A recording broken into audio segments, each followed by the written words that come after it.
नमस्कार, हरियाणा न्यूज देख रहे हैं आप और मैं हूं आपके साथ विनय चौधरी।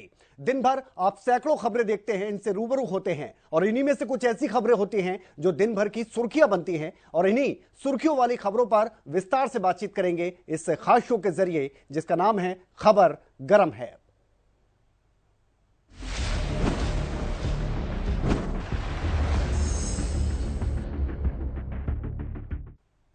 तो उत्तरकाशी टनल की अगर बात की जाए तो यहां फंसे 41 मजदूरों को बस किसी भी वक्त बाहर निकाला जा सकता है। रेस्क्यू ऑपरेशन को लेकर जो मेहनत की जा रही थी वो 17 दिन बाद लगभग पूरी हो चुकी है और कभी भी ये मजदूर बाहर आ सकते हैं। उत्तराखंड की उत्तरकाशी में सिलक्यारा सुरंग में फंसे 41 मजदूरों के लिए मंगलवार का दिन एक खुशखबरी लेकर आया। सिलक्यारा टनल में बीते 17 दिनों से चल रही खुदाई पूरी हो चुकी है। जानकारी के मुताबिक जल्द ही सभी मजदूरों को सुरंग से बाहर ले आया जाएगा। सिलक्यारा सुरंग से मजदूरों को बाहर निकालने के बाद एयरलिफ्ट करने के लिए चिन्याली सोड़ हवाई पट्टी पर चिनूक हेलीकॉप्टरों को भी तैनात रखा गया। इस बीच उत्तराखंड के मुख्यमंत्री पुष्कर सिंह धामी ने भी सोशल मीडिया प्लेटफॉर्म एक्स पर जानकारी देते हुए कहा कि सुरंग के अंदर पाइप डालने का काम पूरा हो चुका है और जल्द ही सभी मजदूरों को बाहर निकाल दिया जाएगा।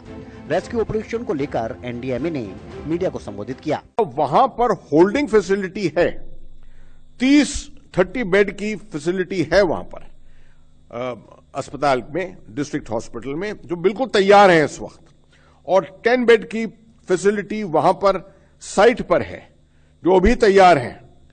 तो इसलिए मेडिकल इंफ्रास्ट्रक्चर और मेडिकल वेलफेयर की तरफ से कोई गुंजाइश नहीं छोड़ी है, वो सब ठीक रहेगा। रात के वक्त चिनूक हालांकि फ्लाई तो कर सकता है, मगर मौसम भी इतना ऐसा नहीं है और इतनी, मैं समझता हूं, इतनी अर्जेंसी भी शायद नहीं होगी।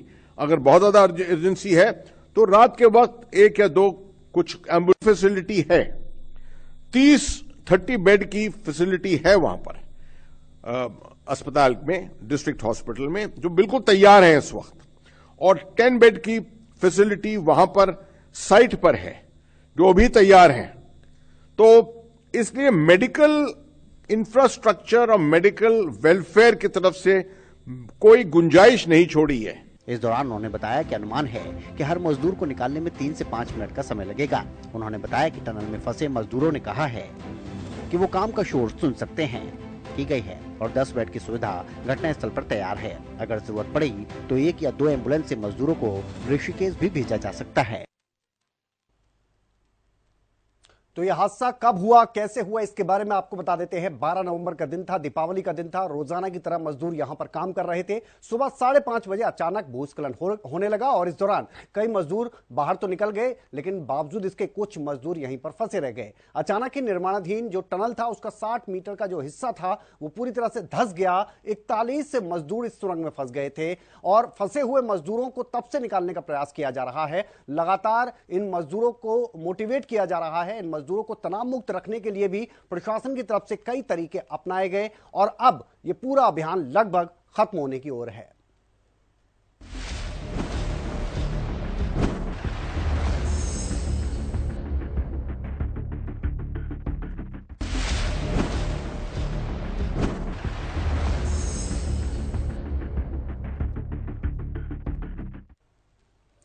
और अब बात करते हैं बिहार की, जहां पर सरकार की तरफ से अवकाश कैलेंडर 2024 जारी किया गया और इस पर अब राजनीतिक तौर पर बयानबाजी काफी देखने को मिल रही है। बिहार में नीतीश कुमार के नेतृत्व वाली सरकार की ओर से जारी अवकाश कैलेंडर 2024 में हिंदू त्योहारों पर मिलने वाली छुट्टियों में कटौती को लेकर भारतीय जनता पार्टी ने राज्य सरकार पर निशाना साधा। बीजेपी नेताओं ने अवकाश तालिका के स्क्रीनशॉट सोशल मीडिया मंच पर साझा किए। इनमें से कईयों ने नाराजगी भरे बयान भी दिए।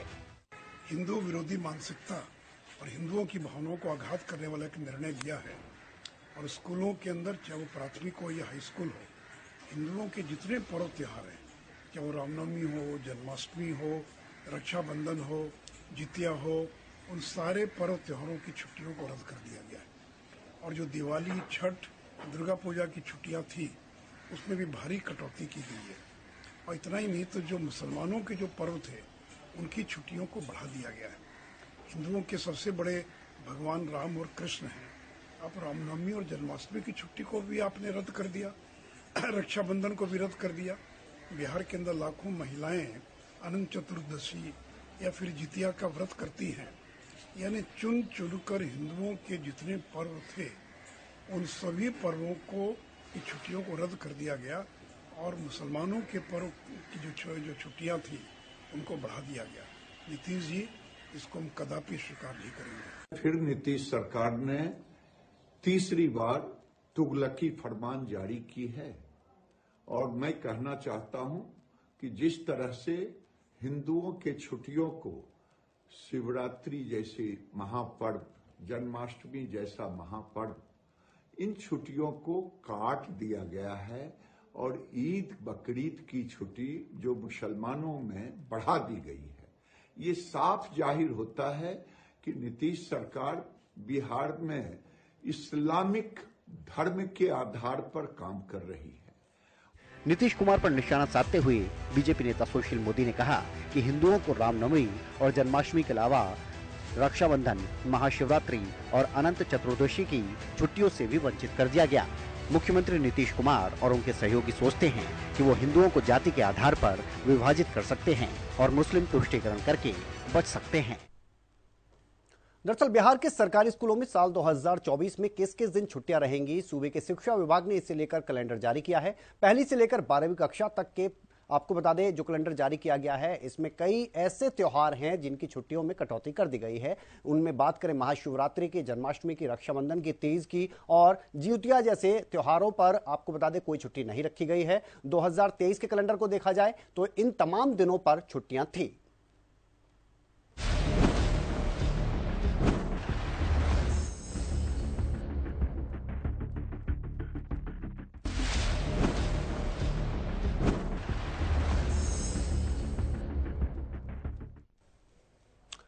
उधर तेलंगाना की अगर बात की जाए तो यहां पर चुनाव प्रचार थम चुका है। आखिरी दौर के प्रचार में पुरजोर तरीके से कांग्रेस के दिग्गज चुनाव के रण में नजर आए और वहां पर निशाना साधते हुए नजर आए हैं केंद्र सरकार पर, खासतौर पर बीआरएस पर और केसीआर पर। तेलंगाना के लिए चुनाव प्रचार के अंतिम दौर में कांग्रेस नेता राहुल गांधी ने हैदराबाद के आनंदबाग चौरास्ता से मलका जगरी चौरास्ता तक रोड शो किया। इसके अलावा एक जनसभा को संबोधित करते हुए राहुल गांधी ने कहा कि वे लोग एक टीम हैं, बीआरएस, बीजेपी और एआईएमआईएम मिलकर काम कर रहे हैं। सीएम केसीआर सबसे भ्रष्ट सरकार चला रहे हैं, लेकिन ईडी, सीबीआई, इनकम टैक्स उनके पीछे नहीं। बहनों, ये एक ही टीम है, ये 2-3 टीम नहीं है। यहाँ पे बीआरएस, बीजेपी और एमआईएम एक तीनों मिलकर काम करते हैं, तीनों मिलकर काम करते हैं। मुझे बता दो, आपके चीफ मिनिस्टर पे कौन से केस हैं? सीबीआई है उनके पीछे, ईडी उनके पीछे, इनकम टैक्स डिपार्टमेंट उनके पीछे नहीं। सबसे भ्रष्ट सरकार चलाते हैं, मगर ना एमआईएम के पीछे, ना चीफ मिनिस्टर के पीछे कोई ईडी, कोई सीबीआई, कोई इनकम टैक्स डिपार्टमेंट नहीं। इसके अलावा कांग्रेस नेता प्रियंका गांधी ने तेलंगाना के जहीराबाद में रोड शो किया। इस दौरान बड़ी संख्या में लोग उनके रोड शो में जुटते नजर आए। प्रियंका गांधी ने बीआरएस सरकार पर हमला बोलते हुए कहा कि आपके राज्य में भ्रष्टाचार व्याप्त है। बड़े प्रोजेक्ट से लेकर छोटे तक हर जगह कमीशन लिया जाता है। बड़े प्रोजेक्ट में हजारों करोड़ की लूट होती है। जहां जहां आप देखते हैं भ्रष्टाचार भरा हुआ है, आपके प्रदेश में पूरा फैला हुआ है। हर स्तर पर बड़े बड़े प्रोजेक्ट्स को लेकर छोटी छोटी चीजों तक कमीशन लिया जाता है। आपको छोटे से छोटा काम कराना पड़ता है तो कमीशन की बात होती है, और बड़े बड़े प्रोजेक्ट्स में हजारों करोड़ रुपए आपके लूटे जाते हैं। तो आपको भ्रष्टाचार मिला है, आपको कमर तोड़ महंगाई मिली है। इतनी महंगाई है कि आपके जीवन में संघर्ष और संकट बढ़ते चले गए हैं। चुनाव प्रचार के आखिरी दिन राजनीतिक दल कोई कोर कसर नहीं छोड़ना चाहते थे। यही वजह है कि तमाम राजनीतिक दलों ने अपनी पूरी ताकत लगा दी। बात चाहे कांग्रेस की हो या बीजेपी की, दोनों ही दलों ने अपने बड़े और राष्ट्रीय नेताओं को चुनाव प्रचार में उतारा। तो तेलंगाना विधानसभा चुनाव के लिए मतदान 30 नवंबर को है। यहां चुनाव प्रचार का आखिरी दिन रहा। चुनाव प्रचार थम चुका है। वोटिंग से पहले ही तेलंगाना की अगर बात की जाए तो यहां की जो जनता है, खासतौर पर महिलाएं, उन्होंने अपना एक रिकॉर्ड बनाया है। यहां महिला वोटर पुरुषों की तुलना में अधिक हो गई हैं, यानी कि महिलाएं काफी ज्यादा आगे नजर आ रही हैं। और जो वोटर लिस्ट जारी की गई है उसके मुताबिक 3,26,000 संख्या कुल मिलाकर मतदाताओं की है। इनमें महिलाओं की संख्या कहीं ज्यादा है।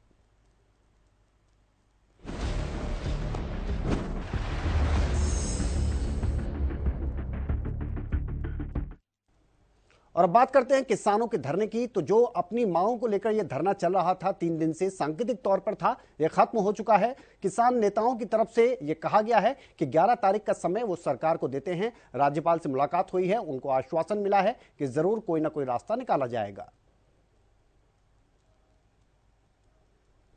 मोहाली, चंडीगढ़ और पंचकुला में संयुक्त किसान मोर्चा के बैनर तले संघर्ष कर रहे किसानों ने अपना धरना खत्म कर दिया। पंचकुला में सेक्टर 5 ग्राउंड में धरने पर बैठे किसानों का 21 सदस्यीय प्रतिनिधिमंडल हरियाणा के राज्यपाल से मिला और उन्हें ज्ञापन सौंपा। इसके बाद किसान नेता की तरफ से बताया गया कि 11 दिसंबर तक सरकार के रुख का इंतजार किसान करेंगे, उसके बाद आगे की रणनीति तैयार की जाएगी। पंचकुला में करीब 1000 किसान बैठे हुए थे।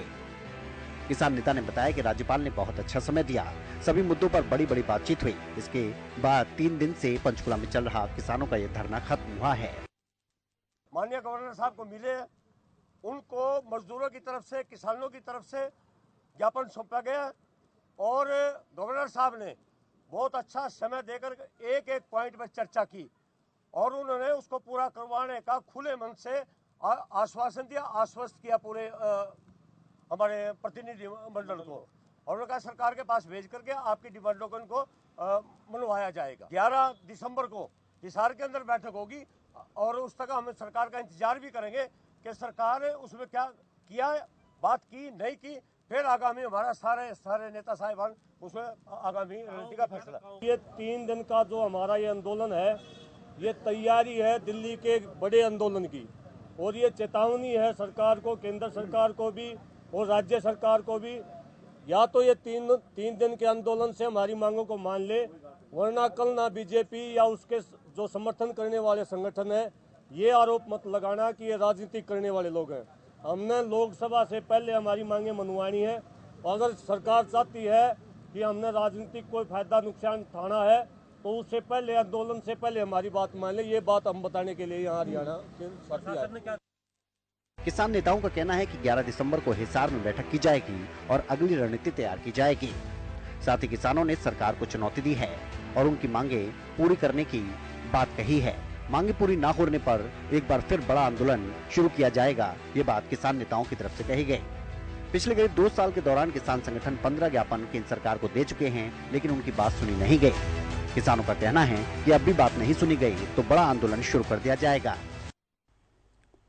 हालांकि जब इनकी मुलाकात राज्यपाल से हुई तो राज्यपाल ने आश्वासन दिया कि सरकार के पास ज्ञापन भेज दिया जाएगा, मांगे पूरी करवाने का काम किया जाएगा। राज्यपाल को सौंपे गए ज्ञापन में न्यूनतम समर्थन मूल्य गारंटी कानून, लखीमपुर खीरी मामले में इंसाफ और गिरफ्तार किसानों की रिहाई, इसके अलावा पराली और बिजली बिल के साथ ही कर्ज माफी पर भी बातचीत हुई है।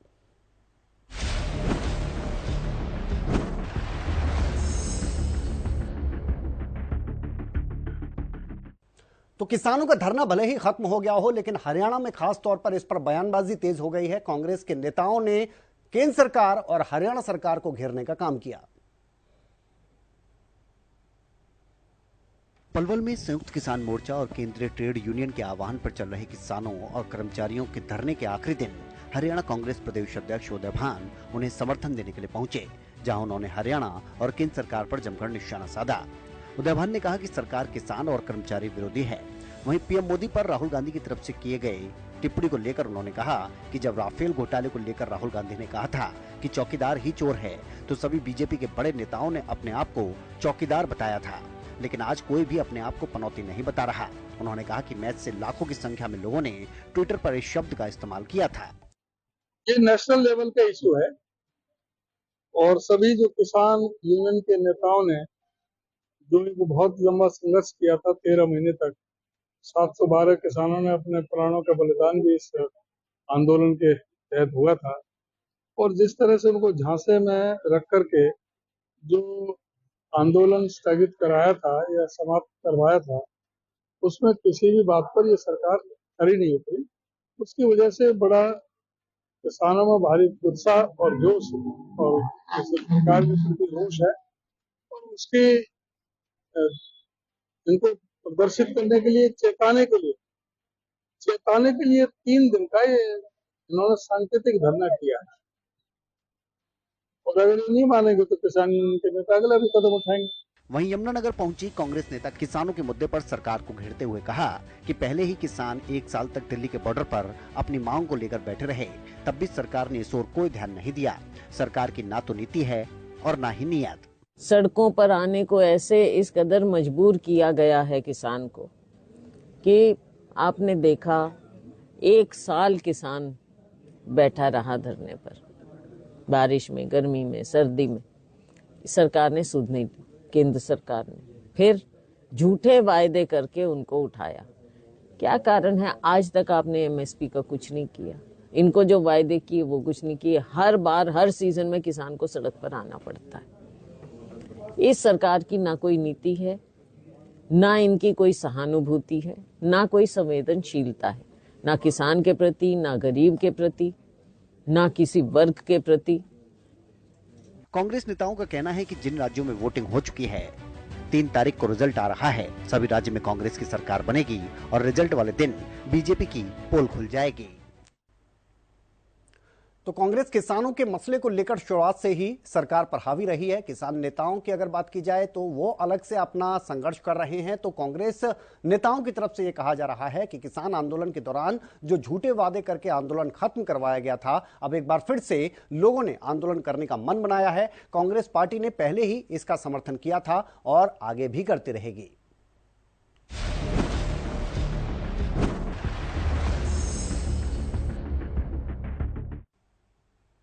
और हांसी से एक ऐसा वीडियो सामने आया है जिसमें क्रूरता की सारी हदें पार कर दी गई। ये वीडियो आप देखिए और फिर खुद अंदाजा लगाइए कि किस तरह से एक बेजुबान पर जुल्म ढाया गया। हांसी में एक वीडियो सामने आया जो क्रूरता की सारी हदें पार कर देता है। दरअसल एक युवक ने गाय के बछड़े को ट्रैक्टर के पीछे बांधकर करीब 2 किलोमीटर तक सड़क और गांव की गलियों में घसीटा, जिसके कारण बछड़ा बुरी तरह से घायल हो गया और उससे गंभीर चोटें आईं। आपको बता दें कि कुछ दिन पहले सोशल मीडिया पर यह वीडियो वायरल हुआ, जिसमें एक युवक अपने ट्रैक्टर के पीछे गाय के बछड़े को बांधकर तेज गति से उसे घसीटता हुआ ले जा रहा है। ट्रैक्टर पर घर के पालतू पशुओं के लिए चारा लदा हुआ भी नजर आया। ट्रैक्टर के पीछे रस्सी से बंधा हुआ बेबस बछड़ा पक्की गली में घसीटा गया। बछड़े को गर्दन पर रस्सी बांधकर घसीटा गया। इसी दौरान किसी युवक ने अपने मोबाइल से इसका वीडियो बना लिया और सोशल मीडिया पर वायरल कर दिया। वहीं गौरक्षा दल की शिकायत पर सदर थाना पुलिस ने जर्मन नाम के एक व्यक्ति पर पशु क्रूरता अधिनियम के तहत मामला दर्ज किया और जाँच शुरू कर दी। सुमेर जी, किस तरह का मामला है? देखिए, एक वीडियो वायरल हुई थी और ये रामपुरा गांव की है, जो ट्रैक्टर के पीछे एक गाय का बछड़ा था जिसको घसीटता हुआ ले जा रहा है, और जिस रिगार्डिंग हमें कंप्लेंट मिली थी, जिस FIR दर्ज कर दी गई है, और उस बछड़े को वहाँ से ले करके कल मेडिकल नहीं हो सका, छुट्टी होने की वजह से गौशाला में छुड़वा दिया था।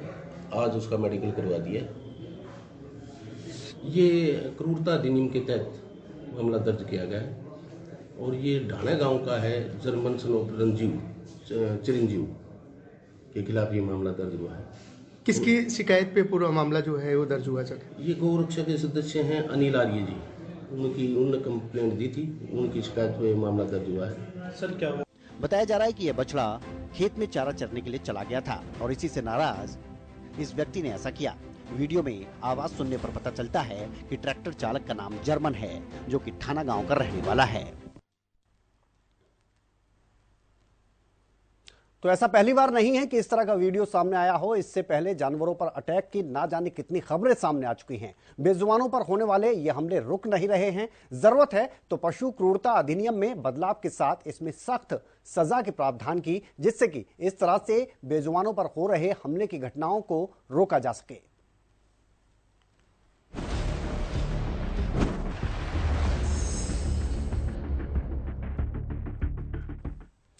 और घरौंडा के बस्तारा टोल की अगर बात की जाए तो यहां से एक बार फिर मारपीट का एक सीसीटीवी फुटेज सामने आया है। इससे पहले भी कई बार यहां पर झगड़े होते रहे हैं। करनाल के घरौंडा के बस्तारा टोल प्लाजा पर एक बार फिर से जमकर मारपीट हुई। ये मारपीट रात के समय में हुई। दरअसल पहले भी अलग अलग जगहों के मामले सामने आते रहे हैं जहां पर टोल कर्मचारियों और उन लोगों की लड़ाई होती है जो वहां से अपना वाहन लेकर जाते हैं। सीसीटीवी में आप देख सकते हैं कि किस तरह से बैरियर ऊपर है और दिल्ली से चंडीगढ़ की तरफ जाने वाली गाड़ियों को एक व्यक्ति बिना टोल दिए निकाल रहा है।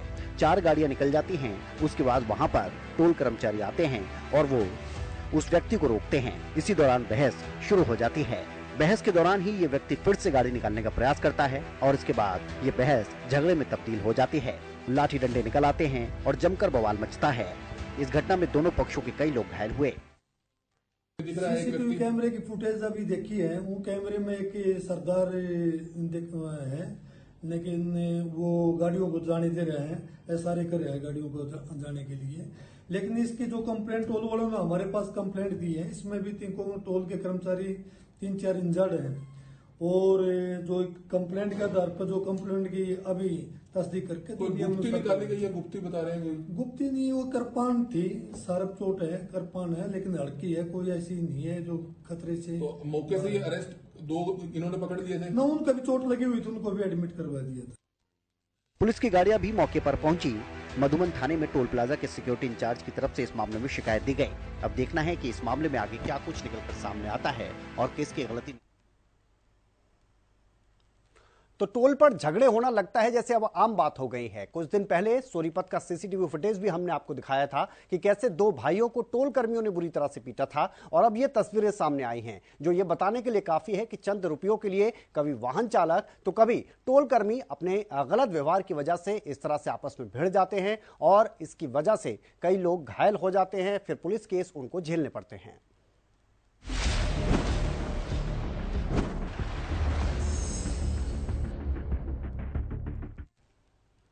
और विश्व कप के बाद अब आईपीएल की तैयारियां भी शुरू हो गई हैं। इससे पहले ही उठापटक का दौर देखने को मिल रहा है। मुंबई इंडियंस का एक पुराना साथी लौटकर वापस टीम में आ गया है। इंडियन प्रीमियर लीग 2024 की तैयारियां शुरू हो गई हैं। टीमों ने अपने खिलाड़ियों की रिलीज और रिटेल लिस्ट भी जारी कर दी है। इस सिलसिले में हार्दिक पांड्या ने गुजरात टाइटंस का साथ छोड़ दिया है। उन्हें मुंबई इंडियंस ने ट्रेड किया है। पांड्या के जाते ही गुजरात ने टीम के लिए नया कप्तान भी चुन लिया है। गुजरात ने युवा बल्लेबाज शुभमन गिल को कप्तान बनाया है। गुजरात टाइटंस ने इसकी आधिकारिक घोषणा भी कर दी है। दरअसल हार्दिक पांड्या को मुंबई ने ट्रेड किया है। पांड्या को 2022 में गुजरात का कप्तान बनाया गया था। टीम पांड्या की कप्तानी में चैंपियन भी बनी। गुजरात ने आईपीएल 2024 के लिए भी पांड्या को रिटेन किया, लेकिन मुंबई ने उन्हें ट्रेड कर लिया। मुंबई ने गुजरात टाइटंस के साथ डील की है। ये डील कैश में हुई है, लिहाजा मुंबई को पांड्या के बदले गुजरात को पैसे देने होंगे। पांड्या के जाते ही टीम ने शुभमन गिल को कप्तान बना दिया। शुभमन का अब तक का करियर शानदार रहा है। वो इंटरनेशनल क्रिकेट में कई बार कमाल दिखा चुके हैं। इसके साथ साथ आईपीएल में भी जलवा बिखेरा है। शुभमन ने अभी तक 91 मैच खेले हैं। इस दौरान 2790 रन बनाए हैं। वो आईपीएल में 3 शतक भी लगा चुके हैं। इसके साथ साथ 18 अर्धशतक भी लगाए हैं। उनका सर्वश्रेष्ठ आईपीएल स्कोर 129 रन है। आईपीएल ने हार्दिक पांड्या और कैमरून ग्रीन को लेकर जानकारी शेयर की। आईपीएल ने बताया कि हार्दिक पांड्या को मुंबई ने ट्रेड किया है, वहीं कैमरून ग्रीन को रॉयल चैलेंजर बेंगलुरु ने ट्रेड किया है। ऑस्ट्रेलियाई खिलाड़ी ग्रीन आईपीएल में अब तक 16 मैच खेले हैं। इस दौरान 452 रन बनाए हैं। इसके साथ साथ उन्होंने 6 विकेट भी झटके हैं। आईपीएल 2024 की शुरुआत में अभी काफी वक्त है, लेकिन अभी से काफी उठापटक का दौर देखने को मिल रहा है। तो हार्दिक पांड्या का अब तक का करियर शानदार रहा है। उन्होंने 123 आईपीएल मुकाबलों में 2309 रन बनाए हैं। इस दौरान 10 अर्धशतक लगाए हैं। इसके अलावा पांड्या ने 53 विकेट भी झटके हैं। उनका सर्वश्रेष्ठ जो बॉलिंग का परफॉर्मेंस रहा है वो 17 रन देकर 3 विकेट लेना रहा है। पांड्या ने 2015 में आईपीएल का डेब्यू किया था और उन्हें इस सीजन में सिर्फ 3 पारियों में बैटिंग का मौका मिला और 112 रन उन्होंने बनाए थे।